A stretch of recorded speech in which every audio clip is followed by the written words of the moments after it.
You're listening to a special Christmas edition of Lord Friendly, or I guess not Christmas edition, a holiday edition of Lord Friendly. Because we're inclusive here. Yeah. I'm Jingle Kris bell, Takahashi, jingle bell, and jingle with me, bell singing rock. Jingle Bells is Alice Bell. Yeah, because it's appropriate because of my name. Yes, that's right. Oh, Alice quotes Jingle Bell. I'm just so on the ball. It's not like I've been planning this for the last half hour. I was actually going to come out and sing Jingle Bells, Jingle Bells instead of Jingle Bell Rock, but then I forgot how Jingle Bells went. Yeah, it's a tough song. Tough to pull off. I haven't listened to any Christmas music this year so far. Are you a Christmas person, or do you celebrate a different holiday, like Hanukkah or Kwanzaa? Or... I am a Christmas person. Okay. But I have mixed feelings about this season. On the one hand, I like getting presents. Yes, we all like getting presents. And I like having an excuse to drink. That's I don't like having to spend a ridiculous amount of money on presents for my massive family. Yeah, see, that sounds like it would be a chore. Oh, yeah. I know me and my family, we kind of just agree not to get anybody anything, and it works out great. Not really Christmas people anyway, so. Yeah. No, I have a massive family with a lot of young children who expect to get presents at Christmas. Just imagine if you had to celebrate Life Day. Oh boy. Imagine all the things you'd have to get all your little nieces and nephews. My little Wookiee nieces and nephews. Oh, where to begin? Where do we begin with this one, Chris? So for those who aren't aware, Life Day is a holiday for Wookiees that they celebrate every Christmas. That is in the whole... Yes, first introduced in the Star Wars Holiday Special. Yeah, so let's get some background information up in case you haven't heard of that. So, Star Wars Holiday Special. I should have prepared this in the half an hour that I was planning to sing Jingle Bells. So, came out in 1978. So after the first film. Yeah, so after the first film, capitalizing on its success. But before Empire Strikes Back. Yes. And, wow, how do we explain it? It's the first spin-off film featuring the main cast. It's also the first time we're introduced to Boba Fett. It's the first piece of the expanded universe, more or less, right? Yep. Before, like, the expanded universe really decided what kind of tone it wanted to take. Yeah. And so, to capitalize on the massive, unexpected success of A New Hope, they got together and they made this made-for-TV film. With the original cast. With the original cast, yes, and with some massive celebrities at the time, including B. Arthur, comedy people. Comedians. That's the word. And musicians. Jefferson Starship. Yeah, Jefferson Starship was in this. And I like Jefferson Starship. I think they're fantastic. Yeah. I'm a Jefferson Airplane guy. Like, I like White Rabbit. I like Somebody to Love and songs like that. Like, that whole, like, Grace Slick era was amazing. But yeah. Jefferson Starship, isn't Jefferson Starship like a whole other thing? It's just like completely different music. Yeah, it's complete different genre. Yeah. Is Grace Slick even in that? Does she sing on that, or? Come on, fan according to the Jefferson Wikipedia Starship. page, no, she doesn't. Yeah, I'm not on board on the Starship. I'm not flying on that ship. You're abandoning ship. I'm on the airplane. So where do we start with this? So Chewbacca has a family. Yeah, Chewie has a family, and Han is trying to get him back to his family for... He's like a deadbeat dad. I mean... Yeah. He's trying to get Chewie back to his family for Life Day, so that they can celebrate as a family. Like, he had kids. He has a kid named Lumpy that he's been ignoring for, like, the past decade. I feel like it's a prime sign of child neglect. Yeah. When you name your kid Lumpy. All they have is that picture of him, which they look at fondly for some reason, even though he's a complete deadbeat. And he lives with his dad or his father-in-law. Yeah. and his wife and his son, and I found the first like 10 minutes completely unwatchable because it's just them like grunting at each other. Like in the movies, you have Han, who's like the virtual subtitles, right? Like Chewie doesn't have subtitles, but you know what he's saying because Han sort of repeats it, right? And you kind of have context. But when you just have like a bunch of Wookiees just like at each other, it makes no sense. It's completely unwatchable. No, but don't you see? That's how you save money on writing the script. You just put Marla growls, Stumpy growls. There should be like a pet human or something to translate. I don't know. It's weird. Then what happens? What they like order something from a catalog? It was just really strange. I kind of skimmed through it, so I don't know really what happened next. But this guy comes over with like this VR porn device for Chewie's dad to watch. It just goes completely off the rails. Yeah. It's like what? What is what is this? You have this massive trippy sequence. She's like, I'm your fantasy. It's softcore porn. It is softcore porn. And then he's like growling like all horny like. He's like tapping that button. Like this is not what I signed up for. Watching Grandpa Chewie masturbate. I am pulling a face that is his exact face, and I wish you could see it. It's like...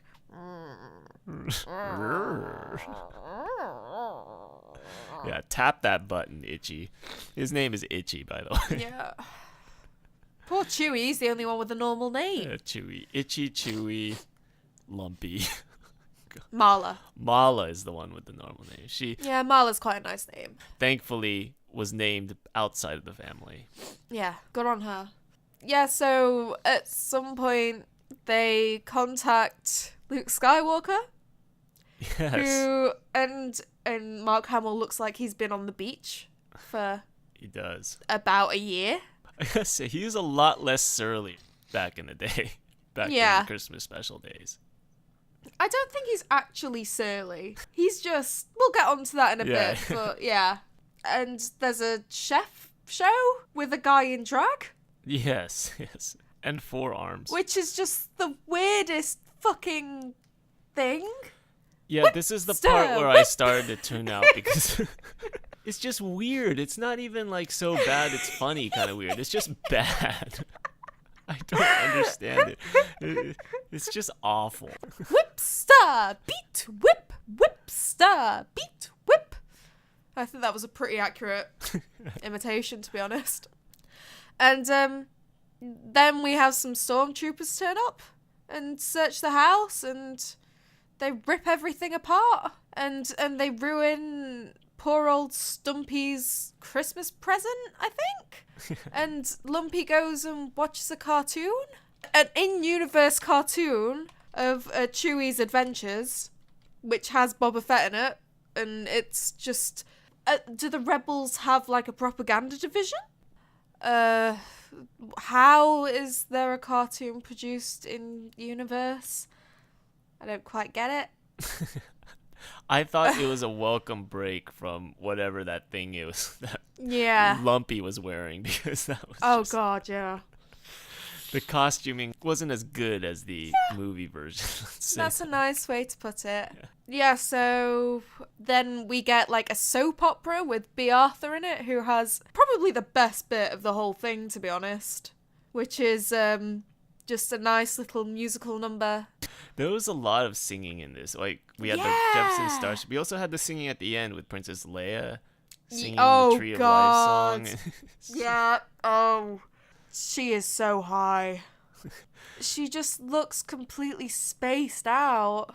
Yeah, well, Carrie Fisher back in those days was just on a constant bender, so rest in peace, Carrie Fisher. But she lived life to the fullest. I think to get through the recording of this, you had to be on something. It was just a different time. Like, variety shows, I guess, they were trying to cash in on, like, the popularity of A New Hope, and there wasn't really as much at stake with the Star Wars franchise as there is now. Like, now it's like if you kind of fuck with it, people are just gonna scream and like grab their pitchforks. But back then it was kind of just like, oh, let's try this. Let's make some money. Let's all get high and fucking celebrate Life Day.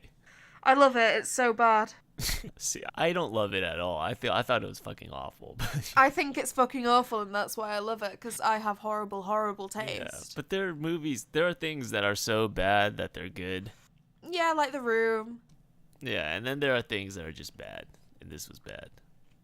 I've just found a quote from Carrie Fisher.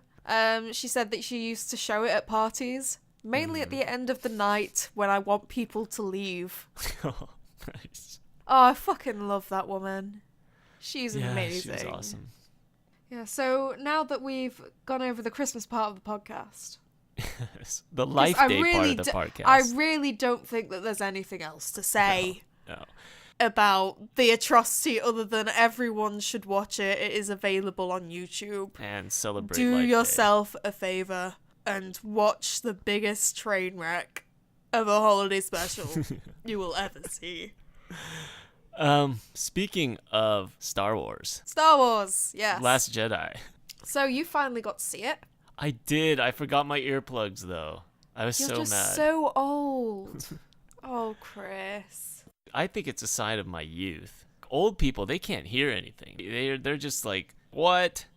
That's old people. That was my impression of an old person. You what, love? You what? Yeah.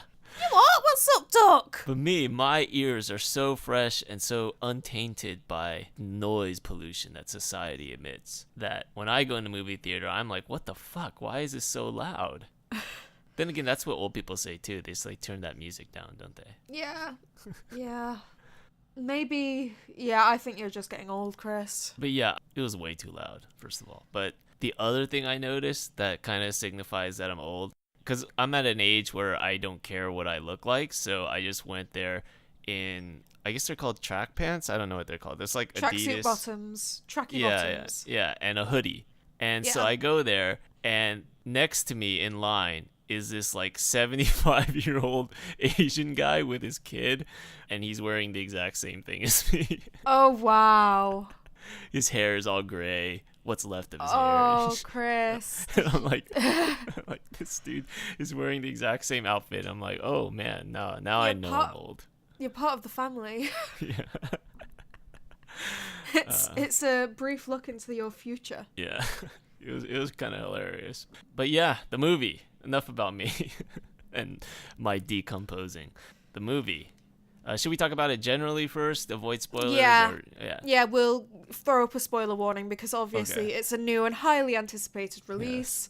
Yes. Probably don't go into the comment section just in case anyone does decide to comment and discuss the story. Which is rare. Probably avoid the Discord as well because no one's going to tag shit on the Discord. Yeah. Can you spoiler tag in the Discord? I don't know. I don't know. We should probably try that.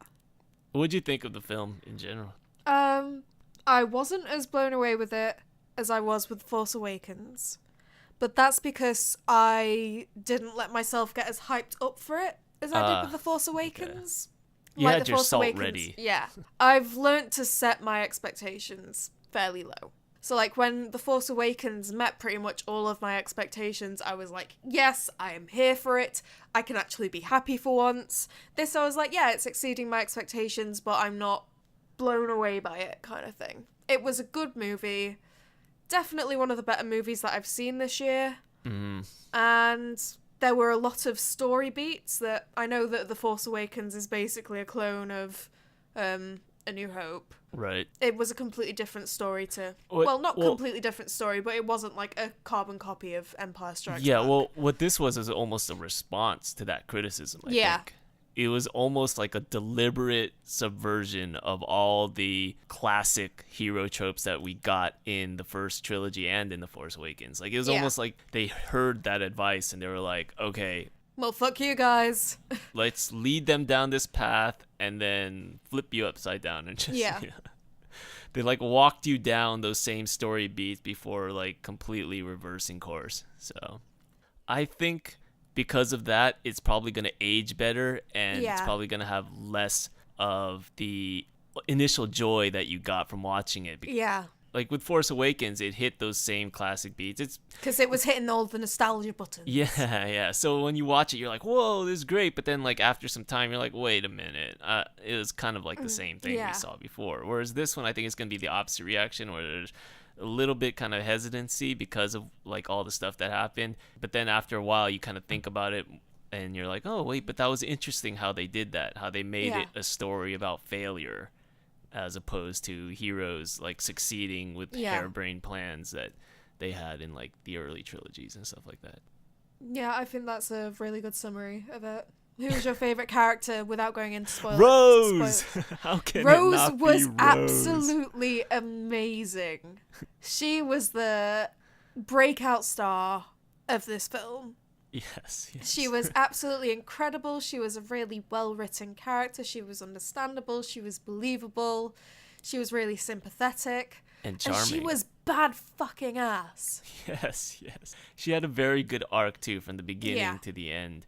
Like, what the tragedy that happens at the beginning of the movie sort of kind of comes full circle toward the end. Yeah. I liked her story arc. I liked her character. And also bonus points for me. Asian person in the Star Wars universe for once. Actually playing a character with more than one line. Yeah. Who doesn't fulfill the mystic monk stereotype that we often see like we did in Rogue One. Yes. No martial arts. No, I mean, I get that it's Donnie Yen. You have to kind of incorporate martial arts when it's a martial arts superstar, but still, no martial arts. Just her own like woman, her own character for the culture. # for the culture. I was happy about that. A special shout out has to go to Vice Admiral Holdo as well, which we will get into in the spoiler. Oh, yeah. I have a thing for older women, okay? Older, powerful women. Robin Wright playing Claire Underwood. Admiral Holdo now. What can I say? I have a type. But yeah, she was also an incredible character who I really enjoyed.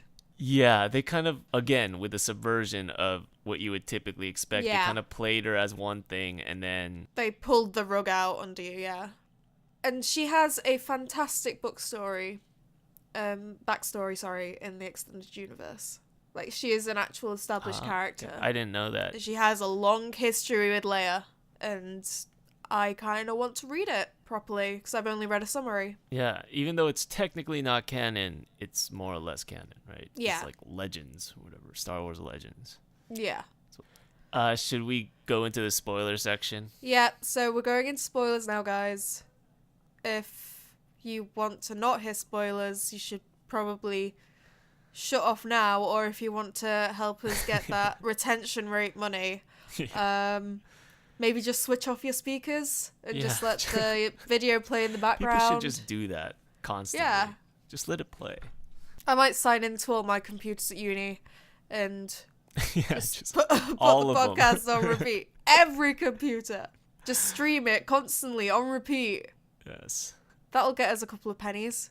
It'll be great. Who knows? Maybe someone will sit down and say, hey, what's this? And take a listen to it. And then we'll have a new fan at the uni. It'll be great. Yeah. Maybe you'll meet them on Tinder. I am having great fucking luck on Tinder right now. It's the start of a romantic comedy, I think. Oh, yeah. Mostly comedy. Yeah. Light on the romance. Yeah, 100% comedy. That is my love life. It's not even a romantic comedy, it's just a comedy. Speaking of which, Star Wars. Like, yeah, there was a lot of weird slapstick humor, I thought. Yeah. That was a bit weird. It was more Spaceballs than Star Wars, I thought. It was kind of offbeat. I felt that it was still better than just shoving Jar Jar in. Yeah, that's true. Humor-wise. Like, there was a bit of dissonance in the tone, I felt. Yeah. When, like, he was swinging between jokes and tragedy all the time. Yeah. Like, there were some bits that were really well done and some bits that were just like, did we really need that? Yeah, whereas the original trilogy, it always sort of felt seamless, like the bit where they were trying to save Leia and Han was trying to pretend to be a stormtrooper or something like that. All those bits kind of fit in seamlessly. Yeah. Whereas in The Last Jedi, it was kind of like, wait, what? It was kind of like, haha, jokes. Yeah, it's like, okay, it's kind of like they're crammed in there. So I don't know. I didn't really feel like it was even as far as tone wise, but I don't know. Yeah. I guess they're trying to integrate humor more into it. I mean, humor has been a staple of the series. It's just, I don't know if they really integrated it all that well. Yeah. Like, there was some bits that I really enjoyed. For example, there's Kylo Ren and Rey have this telepathic connection. And they have no control over when they end up connecting, and they can like see each other. And The shirtless. yeah. scene. And so Rey tunes in to Kylo when he's shirtless, and she's like, "Can you please put a top on?" He's like, "This is not an ideal time for me." Yeah. I thought that was quite funny. I thought that was well done. Everything he does is just so awkward. Yeah. I'm vacillating between thinking it's like brilliant because that's the kind of character he is, to thinking it's like a little bit off tone, or it's just like a little bit too much of a parody to where it's kind of leaking to the SNL territory, you know? Yeah. It's kind of like taking me off the immersion of the film. And so it's, I don't know. It's hard to really feel one way or the other about Kylo Ren. Because one moment you're thinking it's like, oh, this is perfect. It's a subversion of tropes. He's not your classic antagonist. He's the opposite of Darth Vader. And then there's other times like, Jesus, couldn't they just hire somebody who can at least walk straight and not waddle? See, I felt that way not about Kylo Ren, but about Hux. I felt that Hux was too off tone. Yeah, I feel the same way about Hux too. Like, I get that he's desperately wanting to prove himself to be a competent commander and things, but he was just too incompetent. Yeah, he's a parody of the old guy. Who was the old? What was his name? The Admiral of the original trilogy. What was his name? Oh, The one they CGI'd in Rogue One. That. Tarkin. Yeah, Moff that's the Tarkin? one. Is Yeah, that his name? I think that's Yeah. the one. Yeah. In the original trilogy, you have these like larger than life sort of authoritative characters who are just kind of fit what the Empire is all about. You know what I mean? Yeah. Yet with this like First Order, you have this group of almost like teenage emo kids who are trying to emulate what they think is dark and goth, and it's just Yeah. oh. And I get that that's the point. It's the point, but it kind of teeters on the edge of just being immersion breaking because they're just so, I don't know. It kind of reduces their viability as a threat, I think. Yeah, Like, obviously, yeah. they have so much power, and they do represent, like, a massive threat to our protagonists. But at Yeah. the same time, personality-wise and drive-wise and things, it's like you've handed some toys to a bunch of kids, which I suppose could be seen as more dangerous. But at the same time, they're not as threatening and as imposing as some of the classic villains, you know? Yeah, you can't have it both ways. Like, you can't have these people who are supposed to be imitations of an actual threat and then still have them feel threatening. You know what I mean? Yeah.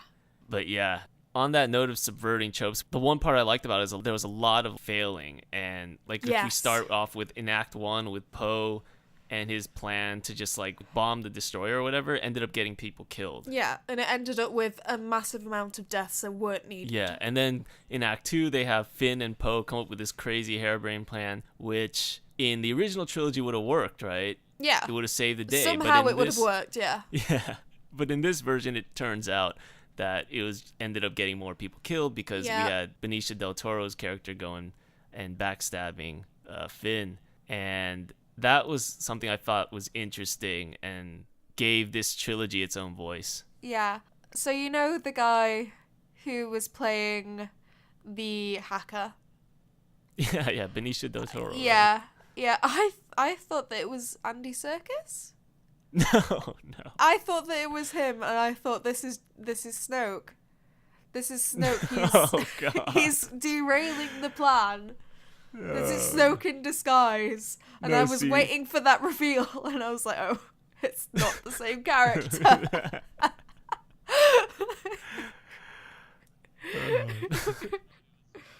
That's just like that commercial where like fans confuse him with Antonio Banderas. It's the exact same thing. It's like, what is Antonio Banderas doing in Star Wars? But speaking of Andy Serkis, Snoke. Can we talk about Snoke? He looks like a grown-up Gollum. Yeah, he does. I mean, they are played by Yes. the same actor, so, you know. That was really, really immersion breaking. Like, why'd they get this exact same actor and CGI his face in like a Gollum face? A very Yeah, similar yeah. way. And yeah. then There are different ways to make an actor horrifying. and then they gave him Hugh Hefner's robes, which was really weird. Yeah. Could have just given him a hood or something. He looked like he was ready for, like, I don't know, a spa day at the Playboy Mansion. But I mean, he looks like he could use a spa day. in fairness, that throne room looked really cool. I like the solid red color. Yeah, it was very 80s sci-fi. That is the kind of throne room I want. You know? And the royal guards look great too. Yeah, definitely. I always loved those guards. I had a figurine from the first trilogy, and even though they never spoke and they never did anything, it was like one of my favorite figurines because they look so cool. They're just really imposing looking. And they actually got the fight. And they look so cool. Which was yes. Cool. So, I think probably one of the biggest twists is that we lose our main villain. Yeah. Or the guy who's been set up to be the main overarching puppet Which master makes sense of the villain. because he, as a character, he is really, really shallow and thin. So I'm kind of glad they did it. Oh, yeah. Like, we don't even know where he came from. Yeah, it was very unexpected. It was very, very, very unexpected, but at the same time, I'm incredibly glad that they did it. And that was kind of like walking down the same path as the original trilogy, like, you know, turning Kylo Ren to good. But then they pulled the rug out from under us again and subverted that whole thing because in the end, you know, okay, he was only really doing it just so he could be the top dog. He wasn't actually trying to help Rey. Yeah. Or he was, but he thought Rey would join him. He wanted to bang Rey, yeah. They're definitely leaning into the romantic angle. Oh, really? I didn't get that vibe at all. But then maybe I don't see Kylo Ren as a romantic figure. He's very asexual to me. I don't want to see him as a romantic figure.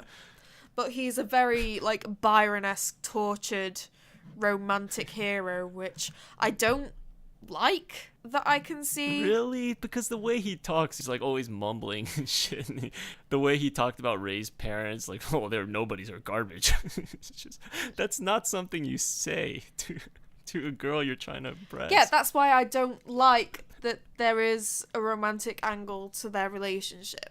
Because he's an absolute trash human being, and there are better people to put Rey with in the series if you really have to finish it with a romantic arc. Yeah. What did you think of that whole twist anyway, that Rey's parents are nobodies, after all that speculation? I think he's lying. See, I thought it was a great twist.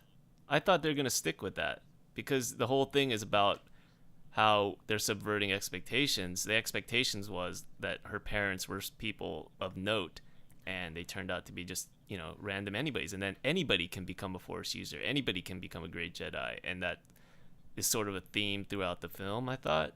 So I think that's the way it's going to be. Of course, I mean, you had that scene with her with the mirror. Yeah. She thought she was looking at her parents and she saw herself. So maybe there's this whole, like, Jesus Immaculate Conception deal going on here. Oh, God, don't make her be, like, conceived by the midichlorians like Anakin. No. Yeah, but I do think it's a good idea that her parents, they weren't, like, people of note. They weren't famous. They weren't Skywalkers. They weren't Kenobis or whatever. But I do think it's kind of weird that would matter to her. Like, it matters to us whether her parents are Skywalkers. Like, if they're nobody of note, then we stop caring as an audience. But as a person, he's telling her your parents aren't famous. Like, she's like, oh, she would be like, big deal. I still want to know who they are. Like, yeah, well, he's telling her that they abandoned her, basically, which I think is the thing that she was like, yeah, shit. Yeah, but I think he was conveying to the audience that they're not famous. They're not anybody of note. There's no need to He was go down being that used path. as a mouthpiece for the writers. Yeah, whereas that wouldn't matter to her. If you're searching for who your parents are, you're not going to care if they're Skywalkers or not, right? I don't know. I feel like when you don't know who your family is, you can kind of fantasize about and project them to be really important people, and it's kind of like a crushing reality. That's true. I am drawing this from a children's book that I used to read. So she's not gonna, like, search for her parents or do anything like that now that she knows that they're not famous. I don't know. I personally am still a big fan of the Rey is Obi-Wan Kenobi's granddaughter theory. But, you know. And then there's like the response that I think most children who have other, like if they have step parents or they have other parental figures, they would see them as their parents as opposed to the people who abandoned them. I don't know. But speaking of parental figures, we're going to move on to Luke. Yeah. Oh, Mark Hamill. Oh, I love that man. He was great. Yeah. He's changed a lot. Yeah. He's a lot different teacher than the one who taught Mala to smile. Oh, fantastic. I love Mark Hamill so much.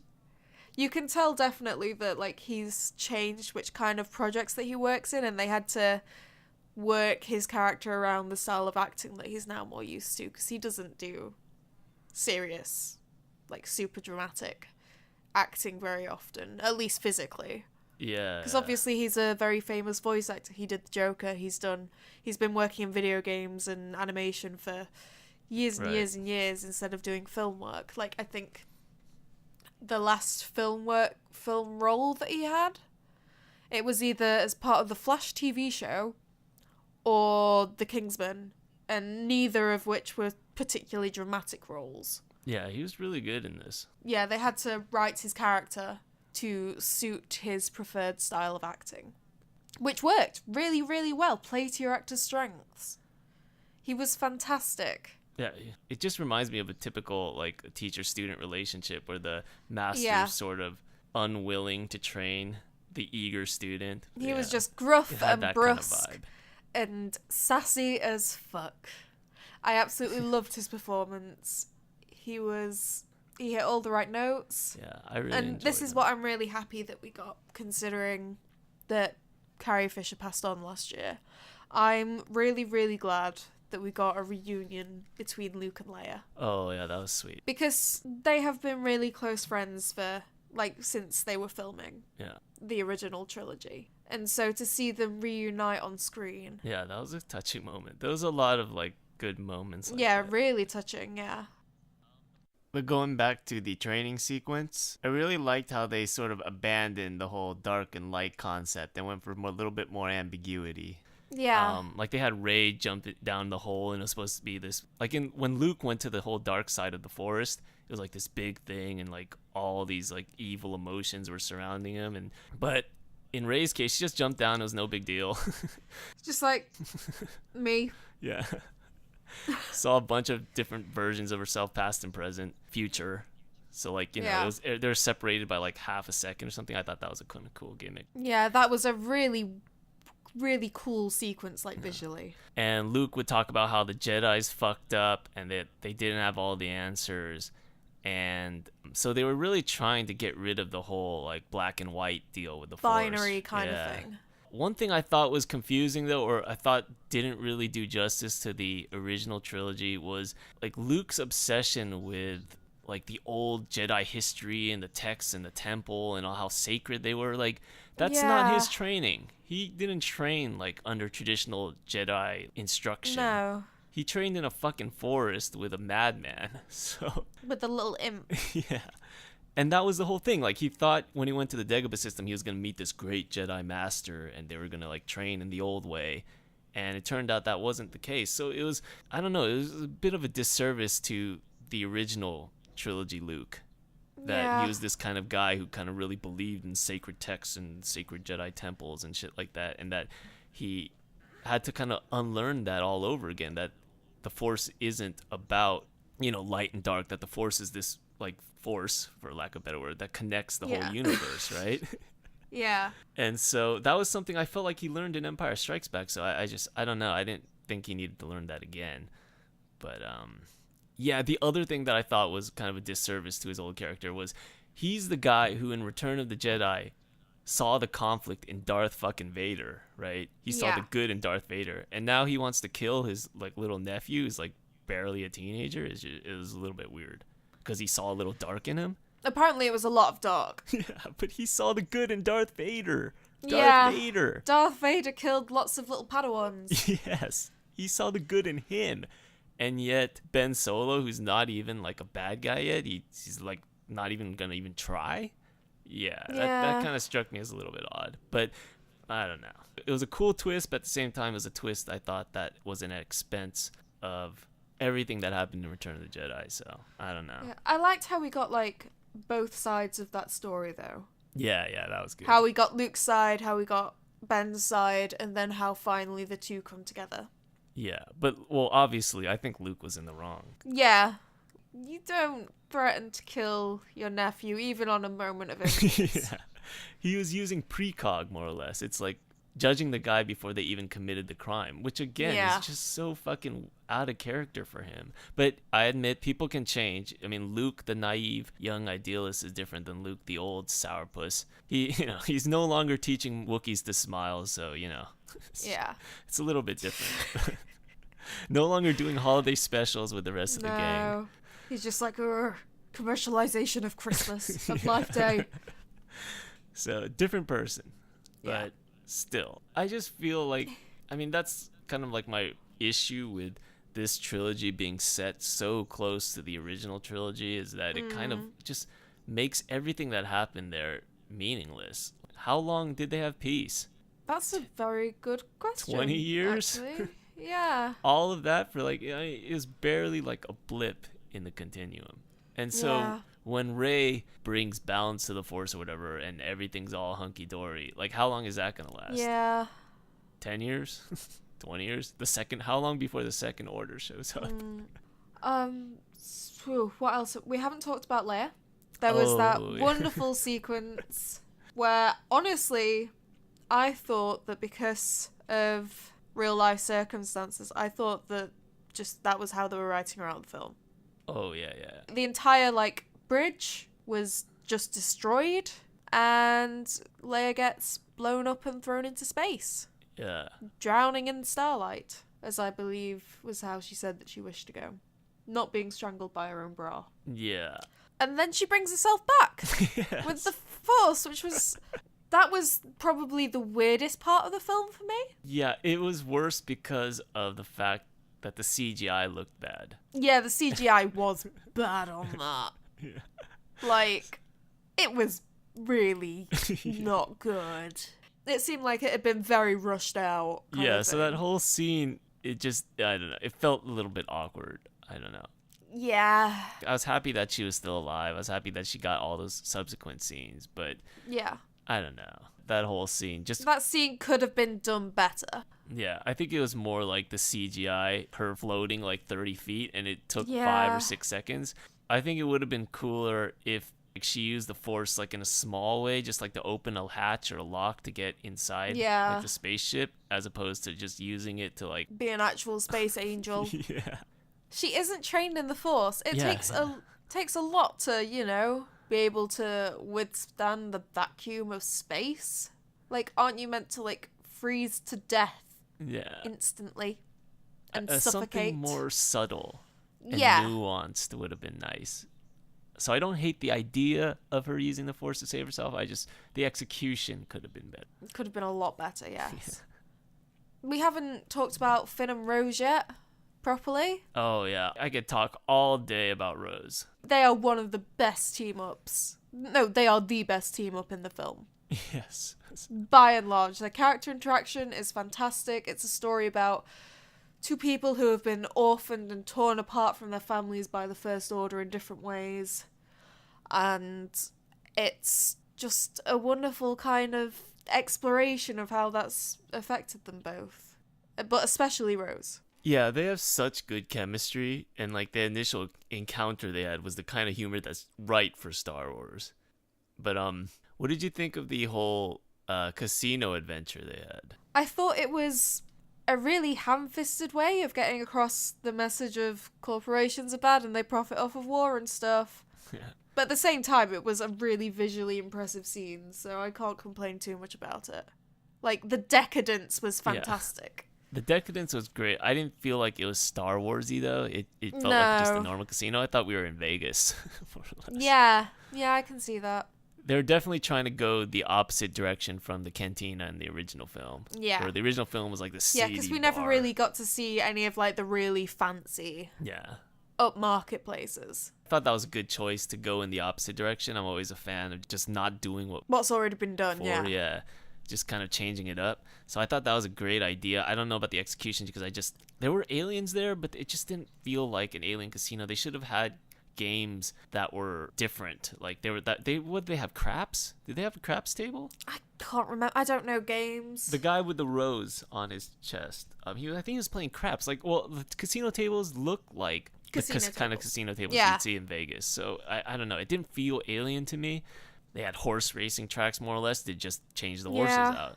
So I did really like the design of the horses. I thought they were so but those cute. were good. Yeah. They were adorable. I want one. Yeah, that and porgs are probably the best part. Oh, the porgs were so cute. They were unnecessary, but they were adorable, the porgs. Yeah. Well, you kind of have to, for merchandising sakes, you need like a little furry animal. You gotta make that moolah somehow. It was a bold choice to have one cooked, though. Yeah. But at least Chewie backed out of it, eh? Yeah, he turned vegan. It was actually quite funny. I saw an article saying how not to pussy out like Chewbacca. It was like, really? That's like what? Toxic masculinity. Yeah. Is this like your bar for masculinity and stuff now? Really? Meat, you can take it or leave it kind of thing. Don't need it. The thing about meat is it's bad for the environment, so there's an incentive to stop eating meat. Yeah. Save the planet. But what are you going to do about all that masculinity? Oh, I don't know. How are we going to survive without manly men eating manly meat? God, that sounds so gay. Suck on that meat. Savory. That's even worse. That's what real men do. Taste that savory meat. But yeah, the whole thing with Rose and... Yeah, she was a fantastically adorable character. Yeah, she just has this effervescence about her. I mean, at the beginning she comes across as this adoring fan, but as we get to know her more, she shows like aspects of justice and loyalty and willingness to sacrifice, like even her keepsake, to help the mission. So she's really just a well-rounded character. I loved her so much. And it was great how her story arc came together because her sister sacrificed herself. And when Finn tried to do the same, Rose came in to save the day and really sort of got his head straight about what was important. Yeah, I thought that she was a fantastic character to introduce in this film, and I hope we get to see more of her. Yeah, I hope she survived. Yeah, I really hope that she survived. Is there like a love triangle thing going there? They might be trying to set it up, but if they're going for Rey ex Kylo, then it's not really a love triangle, is it? Oh, no. Yeah, I know. They're subverting the whole thing, though. They're not going to have Kylo turn. He's done. He's a bad guy. They can't have him be redeemed by love, by romantic love. So I think in the end it'll be Finn and Rey, but I think if they are going for the whole subversion thing again, using that word like for the millionth time, we could see Finn and Rose, but it's a different director, different story, different writer, right? So who knows? I like Rose. I'm on Team Rose. Team Rose, yes. Rey is just too Hollywood. I don't know. She's just too classic protagonist to me. She's too much of a classic protagonist. Yeah, she doesn't need a romantic arc. That's the thing. Her arc isn't about finding a man to love her. It's about finding a family. Yes. You don't need romantic love for that, you know? We need her to pass the Bechdel test. Yeah. Jedis are mostly asexual anyway. Not by choice. Yeah, but they're just like weird asexual people. It's just not into banging people. According to the prequels. Yeah, but Rey is just like your typical protagonist. She's incredibly good looking. She's great at everything she does. That's kind of like why I thought Kylo Ren might make a good antagonist, because he's not your typical antagonist. He's kind of weird looking. He's kind of just bumbles his words. I thought that would be a great departure from your typical classic villain, but then he's just so cringy. It's just too far kind of thing. Yeah. Stretches into the realm of parody, and I don't know. There were times when it wasn't just me. Like, people in the theater were just laughing at everything he did. Really? Like, like scenes that weren't meant to be funny, they're just like, people were laughing at it. So I know it's not just me. Oh, wow. I laughed when he had the shirt off. It's just even his man Yeah. boobs are. It's because his face doesn't match his body, you know? It just doesn't. Oh, boy. And when he says dramatic lines like "join me," it's just like, oh god, no. Oh, sweetie. Oh, lovely. Him and Hux. Hux is like that too, but we Yeah. talked about it already. But I think Hux was... I don't know. I think Hux came off a little bit better for it. Like, because he's not set up as the main antagonist. He's a secondary antagonist, so Yeah. he can afford to have these failings. Yeah. And it doesn't take away from the overall tone the way Kylo Ren's does. But Yeah. on the opposite side of the spectrum, we have Phasma, who I thought was incredible again. Yeah. Just Gwendolyn Christie. Just that icy voice that she has and authoritative and just like, oh, she was like the classic kind of villain that we were missing in this particular trilogy. But And we might have She's bad at lost everything. her again. We might have lost her again already. know. She hasn't had much screen time, which is really upsetting me. I want her to be more fleshed out as a villain. every time she comes on screen, she just commands your Yes. attention. It's amazing. She takes over it completely. She's such an intimidating presence. Like, she should be elevated beyond being a tertiary antagonist. Yeah, like I want to know more about her, like why she is the way she is, and Yeah. I don't know if we're gonna get that. Like I feel like there could be more to flesh out there, but she's just Yeah. not one of the main antagonists, so she's not used in that way. She's just kind of used. Yeah, she's not given much screen time Yeah. at all, which is upsetting because she's a really intriguing character. Yeah, something to do probably with traders maybe, because she's so insistent on like torturing Finn, and she really hates Yeah. Finn. Like so, something in her backstory that Yeah. she uses that as motivation. Yeah, it doesn't have to be massively tragic or anything Yeah. like that. It could just be that she places a lot of emphasis on loyalty and things like Yeah, that. exactly. It would just be really interesting to see more about her backstory. Yeah. Because I want to see what made her into who she is. What haven't we talked about? Finn and Holdo. Not So Finn goes all flyboy. not Finn, and- Poe. Poe. Yep, Poe, yep.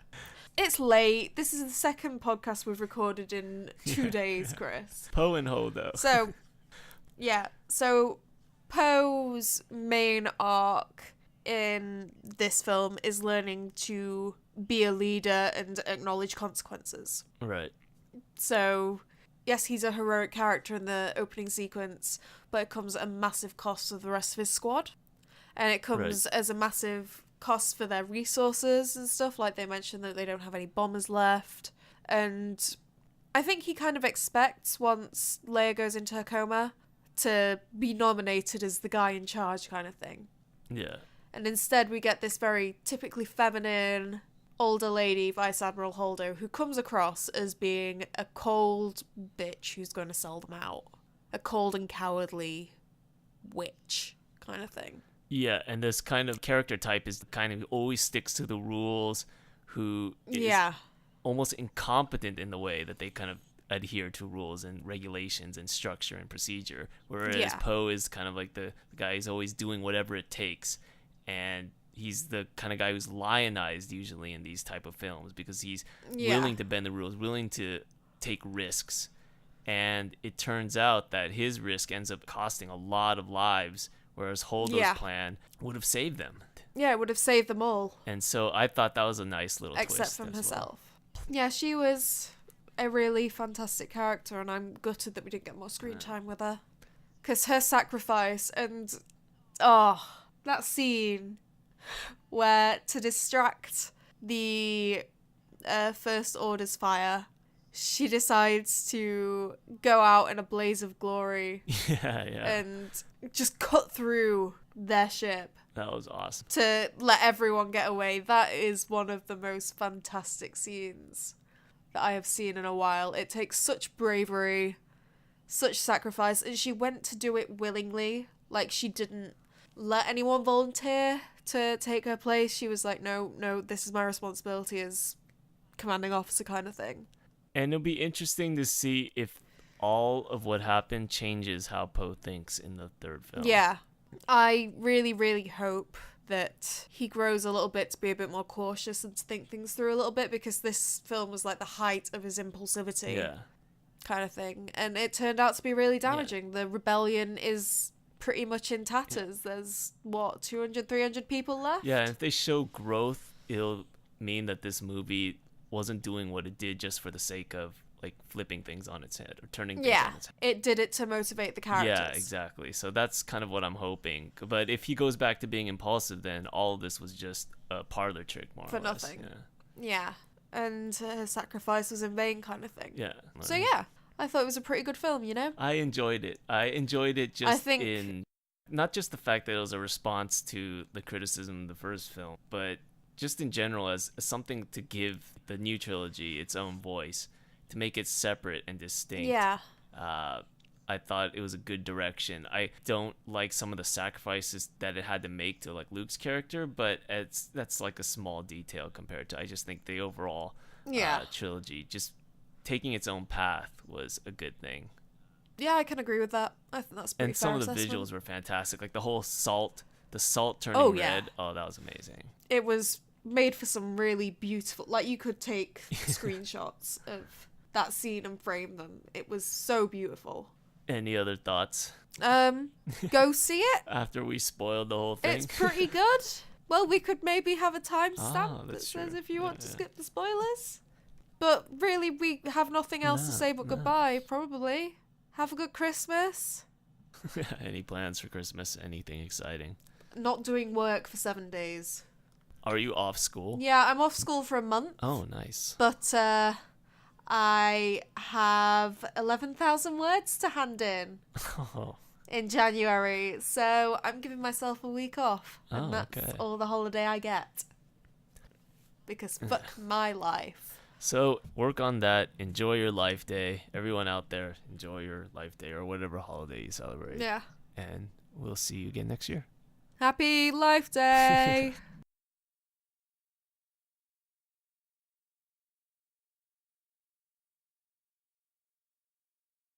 Sup? Whoa. Was that loud? May I speak to Alice, please? It's your girl, Alice. What up, gangster? What up, homie? Okay, so fuck off. I noticed in the last recording that I think I was hitting my microphone a lot. Yeah. I don't know what that was, but I think in the last couple episodes. Yeah. So I'm gonna take a step back from the microphone. Can you still hear everything okay? Yeah. I mean, I thought it was just like a tick or something. You know, you just like tap something and.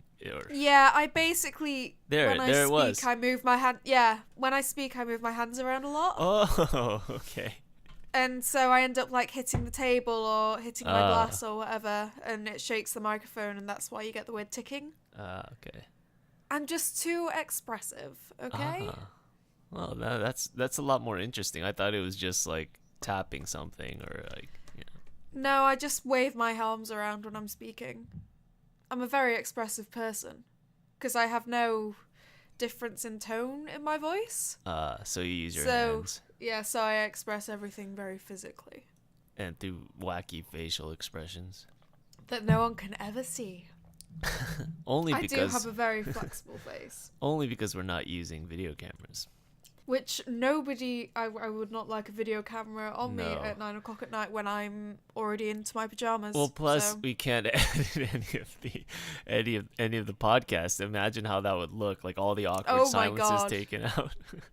That would be hilarious. Yeah, it would not work. But yeah, I think you should definitely try to do the Oblivion thing for like a April Fool's. That sounded like such a bad idea, but it sounds like the perfect thing to do. Well, the thing about the amount of work required, I think, is what scares me mostly. Especially Oblivion, because the construction set or whatever it's called is like a lot older and so it's not designed yeah. for scenes. Yeah, so not ideal for working with. Well, how people used to make machinimas out of them is. Yeah, I don't understand that at all. It must be really difficult. Yeah, I would not like to... Well, seeing as I can't mod Skyrim, I would not like to be modding Oblivion. Screw that shit.